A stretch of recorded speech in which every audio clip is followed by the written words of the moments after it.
Good afternoon, everyone, and welcome to our next session, which is a discussion around the importance of building green skills for the future. So just before we go much further, I just want to introduce Toby Shaw, who is the executive director, or one of the executive directors at IEMA. Just before we go into much more detail around this, Toby, I just wondered if you could sort of introduce who IEMA are, what they do, and how you work in partnership with Speedy Hire. Absolutely. Thank you for having me. Sure. Absolutely amazing event. Really appreciate being here. So, if you haven't heard of us, I'm deeply upset. IEMA are the Institute of Environmental Management and Assessment. We train, work with, educate anybody who wants to go on a career journey in sustainability.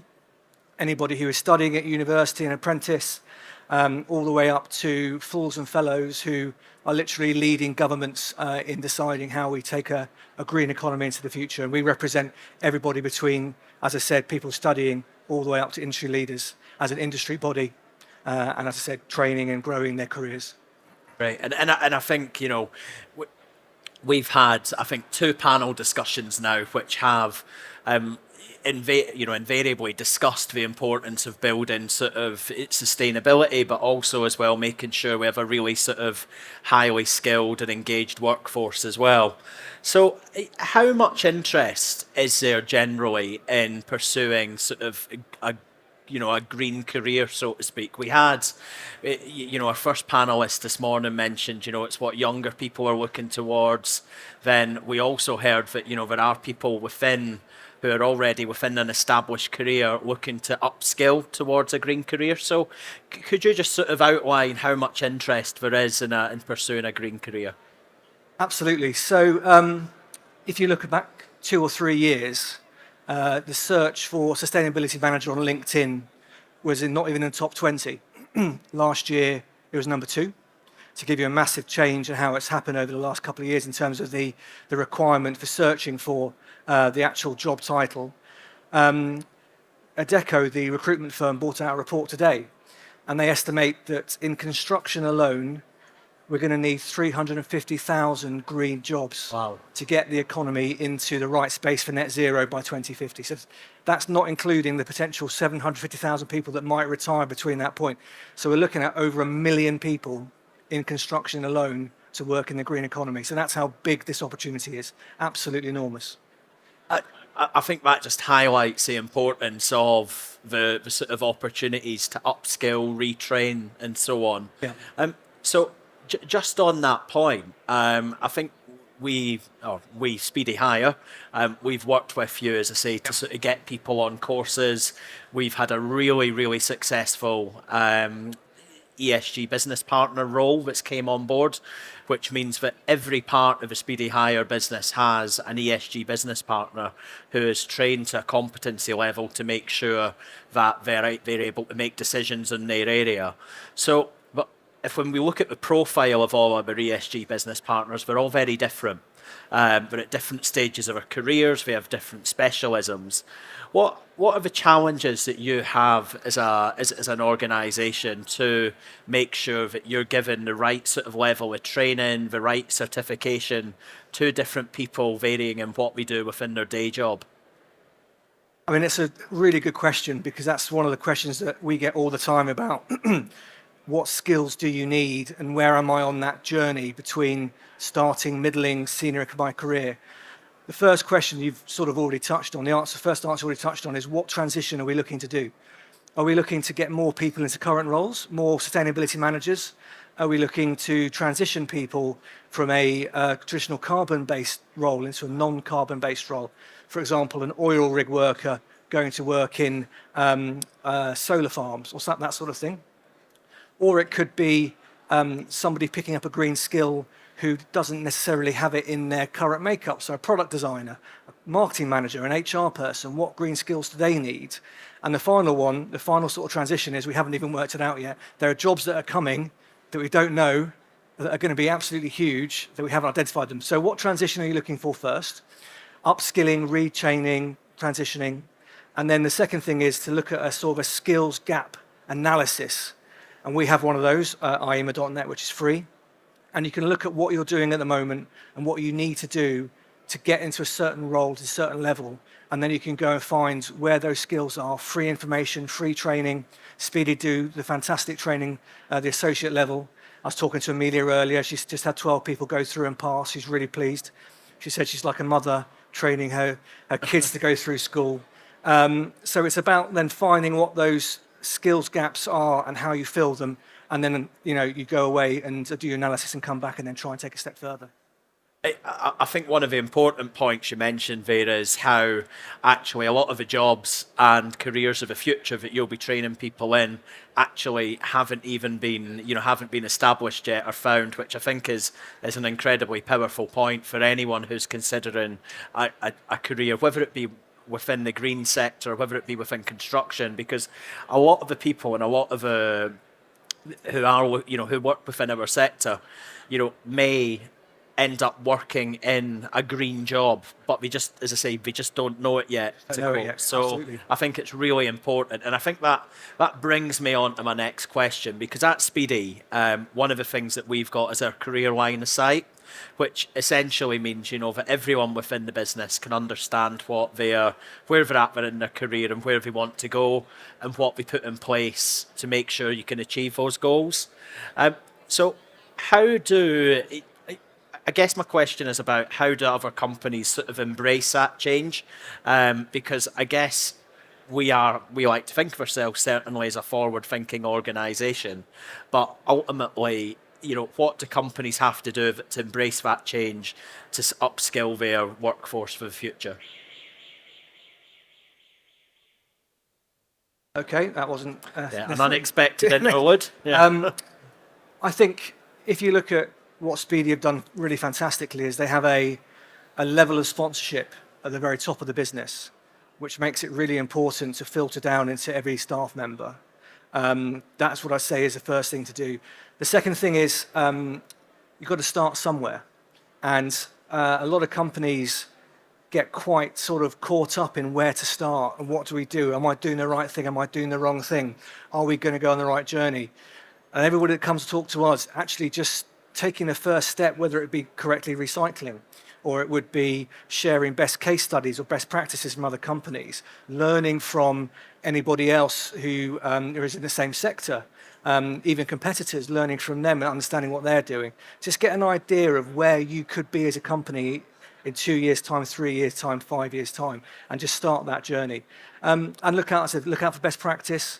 Look out for institutes, again, like ourselves, that can help you. Look out for free case studies. Look out for free information. And sort of going back to the question about the workforce and how you bring that forward, analyse where your current workforce is, what skills they have got in the green economy, in green skills, and see where they're lacking. And it might be something very fundamental. It might be things like understanding the difference between scope 1 and scope 2 and how you can change that. It might be something like, have we got, as I said, recycling places set up correctly? Very, very simple stuff. Start on the journey and try and set a destination you want to get. I know Amelia was talking about data and how important that is in the journey as well. Understand what you've got, what the gap is, and then try and find the knowledge to fill it. I think as well, when we talk about sort of green careers, I think that is a general umbrella term, and without sort of covering what we discussed in the last topic of conversation, but I think there's a natural overlap. When it comes to things like, as I say, sort of social value, sort of good governance structures, data management, in terms of the work that you guys at IEMA do to promote that, what would you recommend Speedy or any other organisation that are embarking on that journey? What would you recommend they do to make sure that they include things like social governance, they understand social value, and they understand things like the importance of using data to make decisions? Yeah. So ESG, environmental, social and governance, is really a model. It's a model to track non-financial risk. Okay, and I would argue that actually ESG is as important as financial risk as anything else. The reason why I say that is that if you don't understand your risk to people working for you, you don't understand the effect you have on your environment, you won't have a job in the future. So the accountancy will have absolutely no difference at all. So if you don't understand that risk, you really are cutting yourself off a little bit from a future workforce. In terms of sort of getting into understanding ESG and the social value, you have to ask the question is, are we a company people want to work for? That is fundamentally the question you have to ask. And if you can't answer that and say, actually, it lines up with our values or it doesn't line up with our values, people come to us and say, you know, what is your sort of potentially your modern slavery policy? What are you doing around this? How are you taking this forward? If you can't answer those questions, people will not want to come and work for you. Your retention levels will drop. Hiring will become more difficult. If you haven't got that central to your vision and your values and understanding where you're going with that, you're going to really, really struggle in the future, which is why ESG, however you want to call it, social value, being good, being a good citizen as a private investor, whatever it is, if you can't answer those questions, then you're going to really struggle in the future. I think it's really interesting and really insightful, really, that you mentioned risk, because I think a lot of people at the moment still see ESG, green sustainability issues as, you know, something that is almost nice to have. And I think Amelia absolutely debunked that earlier on, where she mentioned actually investors and analysts are making decisions based on the quality of organisation, sustainability, you know, credentials. And Can I give you an example? Yeah. So I was talking to the Central England University, I won't name which one. Sure. And it was just after all the floods. And they were saying, you know what, we're in central England, we're nowhere near the coast, we're not going to be in trouble, the future's okay. And we were discussing this. And obviously we'd come out the back of a really hot summer 18 months ago. And I said, so yeah, not going to be potentially at risk of floods, but how are you going to power and how are you going to pay for all the central air conditioning units you're going to need to keep your university cool in 2050? Have you factored that into your pricing model? Have you factored that into your business model, all this sort of stuff? And they're like, well, no, we haven't actually done that. So that's a classic example of, oh, we're okay, it's not going to affect us. But actually, have you really thought about all the parameters that are going to go on? So it's not just about a nice to have, it's about understanding risk. And everybody who, in any investment, any accountant wants to know and be in control of risk. And as an example, if you can't insure your business because it's too risk heavy, it's going to get flooded, you can't control the heat, people don't want to work there because of all those factors, you can't do business. If you can't control risk, you can't get insured, you can't do business. Tax people, you can't get taxed because nobody's earning any money, everything starts to fall apart a little bit. That sounds very doom and gloom, it's not, but that's just an example of where it's not a nice to have, but understanding that financial risk and non-financial risk go hand in hand. No, and I think it's a really good example, that, because I think it highlights the importance of that sort of interdependent thinking and sort of taking that as Amelia and Julia were saying on the session before us, that sort of full circle approach to sustainability, because there are so many organisations that simply, as I said, that they don't put, you know, ESG, environment, sustainability at the heart of what we do, and I think that is a really good example of that. But what support, I think, as an industry, you know, we're obviously at the Speedy Hire Expo, but we are positioning ourselves as, you know, someone that really wants to drive change within the sort of construction and infrastructure marketplace. So what do you think we should be doing as a green skills leader to support that transition towards a green focused skilled economy? Well, I think what's happening at the moment is a first sign of the success of what's happening at Speedy. I was having a look around, and your main stand is talking about recycling, it's talking about the courses you're doing, it's talking about best practice, it's talking about speeding things up, it's talking about the success of business using the green economy. All of that positive messages and communication is absolutely key. If you think about the barriers to moving into the green economy, communication is one of those absolute things, and awareness, those go hand in hand. Breaking down those barriers in terms of telling your story, getting your spokespeople in front of cameras, feeding it through your entire workforce is really, really important. The second challenge to turning it into that is training. proving the case. You're doing that with associate people. You're doing that through the business. Diversity and inclusion as well is a key factor in driving change. If you can look at those three things and amplify them and be sort of shining a light on the positive changes that you've done for everybody that works with you, people will sit there and go, oh, we can do this. It's like looking at a job and seeing people that like you doing that job. It's exactly the same sort of thing. If you can see people doing it, then it actually makes everything a lot easier. And I think that's why being here today is so important. I mean, I look around and, 5 years ago, would you have a whole section on electric vehicles? No. Absolutely not. But here we are today. I mean, what a change that is. It is, and I think what's really interesting, actually, you don't have to go back 5 years ago, but when we last had the Speedy Expo 16, 17 months ago, actually, we were sort of talking about, it was mainly hybrids, but as I say, the changes that we've made within our supply chain, not just for the products that we hire out or sell to our customers, but actually the products that we as a business use, we are very much ahead of that, on that journey. And I think on the point you raised about, as I say, it's about when we look at our sort of skilling for the future and getting the most out of our people, what you said around sort of embracing everyone and using diversity, using our very diverse business as one of our strengths and a key to unlocking success is really important as well, because I think sometimes that can be lost as an organisation, and some organisations certainly don't value that as much as others. So it's really interesting. Absolutely. Anybody here, anybody who employs anybody, your greatest strength really is your workforce. And if you can turn them on to thinking differently, turn them on to training, that's just a massive, massive win. Massive win. Definitely.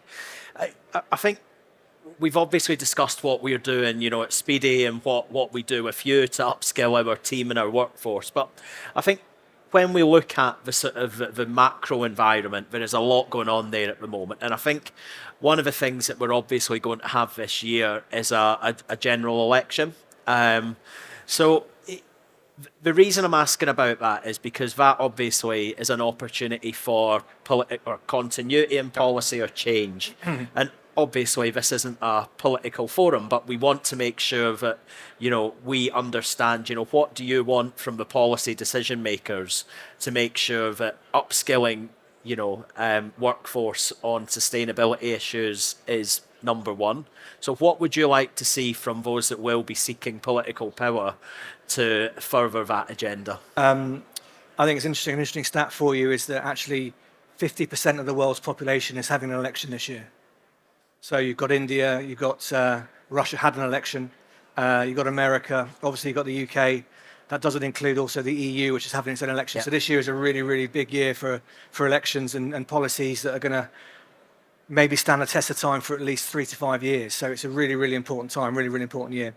I think, like any institute in our situation, what we really like is consistency and clarity.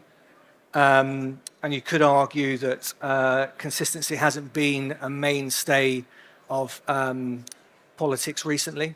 And you say, this is not a political space, but people who are investing in green skills, who are investing in green jobs, need to know that their investment that starts now, that is going to take 3, 5, 10 years' time to come to fruition, isn't going to get hijacked down that path.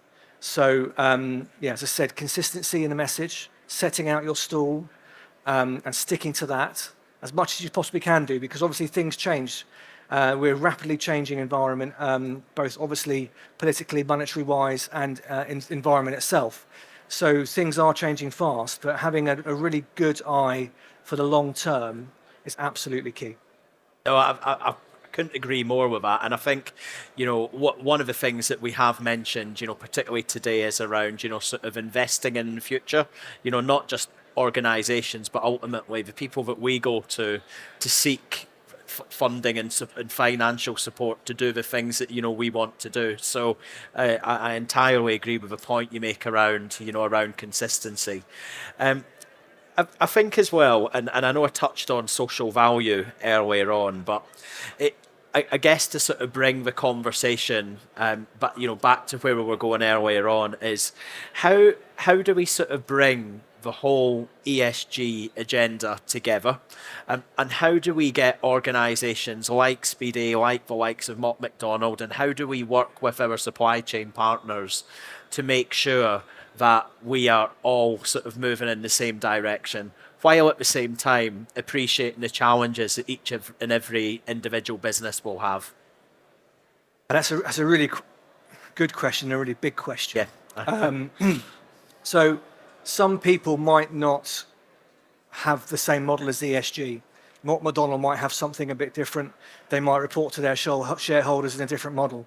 It's about having consistency of language that you and your partners are happy to use. And it might be ESG, but you've got to check that first. You can't go and imprint your own model on everybody else. So get together, have a chat. What is important? What part of the ESG model, social value, do you all want to really get behind? And it might not be every part of it. Not everybody will be able to do the same things that Speedy do. They might not have the same emphasis. So what 2 or 3 things do you really want to focus on that will make the biggest and potentially quickest change to your sector, to your business, to construction as a whole? Come together around a table, have that discussion, and then focus and ensure that you have got leadership buy-in right from the top. So Mott MacDonald, Speedy, obviously 2 big amplifiers of that. A lot of our partners are the same, but that's not the case everywhere. Maybe because you haven't got the time, the budget, the resources, it's not an easy thing to swallow. But if you can try and get your voice heard, so you're part of the journey, you're part of that decision-making tree, that's really, really important. And then use your staff team, use your workforce as your biggest mouthpiece for the change that you're doing, and buy into that as much as you possibly can do. I think my final question really is just about what does success look like? Because one of the questions I've been asking a lot of our panel guests so far, and I will be asking, in the future as well. We have this event every sort of 15 to 18 months or so. And one of the things that we always want to take away, what will we be talking about when we have Speedy Expo 25, 26, whenever that's going to be? So what would you see success as a continuation perhaps of good practice, but also, as a trusted partner of Speedy, what should we be celebrating, once we get to Speedy Expo in the future, whenever that may be? So that's, I've had that question before, and my answer is that if I'm still in a job, I've not done my job. Amelia suggested that on the last one as well. Yes. So that's sort of success looks like. If we're still having to have conversations like this, then we're not hit success. And I liken it a little bit to a couple of other revolutions we've been through in my lifetime. I would say a health and safety revolution happens. I would say a digital revolution happens. Still going through it, and that's AI, but it's, when I started out my career as a marketing professional, we used fax machines as a marketing tool, and that was seen as the cutting edge of marketing at the time, how times have changed. So I don't think it's ever going to go away, but success looks like it being part of a business plan and not being special, and it actually being something that is not given as much credence as it is now, because it's built into your DNA. That for me is what success looks like. Obviously championing change, championing best practice, championing all the things that we need to champion. But if we are having to have these conversations, even in 10 years' time, then we're going to be in trouble. So if I'm still in a job, I've not done my job. No, absolutely. And I think, as I say, that is a common theme. We want to be in a place where ESG is in the businesses and the organisation's DNA, but I think more importantly, it's also shared across our supply chain partners as well. And I think, you look at some of the organisations here today and the examples that, we've had of working with our supply chain partners, whether that be Nifty or whether that be, like Milwaukee, we are, as I say, I'm sure we've got work to do, but we are putting that at the forefront of what we do as an organisation. So. I think genuinely what Speedy are doing, we're big fans of what you're doing. So just continue the work, continue the partnership. It's fantastic. Great, excellent. Well, Toby, thank you very much. That it brings us to the end of our sort of panel discussion today. So, thank you very much. And again, we look forward to working with IEMA in the future. And I'm absolutely certain that our ESG business partner will be getting rolled out, and you'll be doing a lot more work with us. Thank you for having me. Yeah, thank you. Thanks.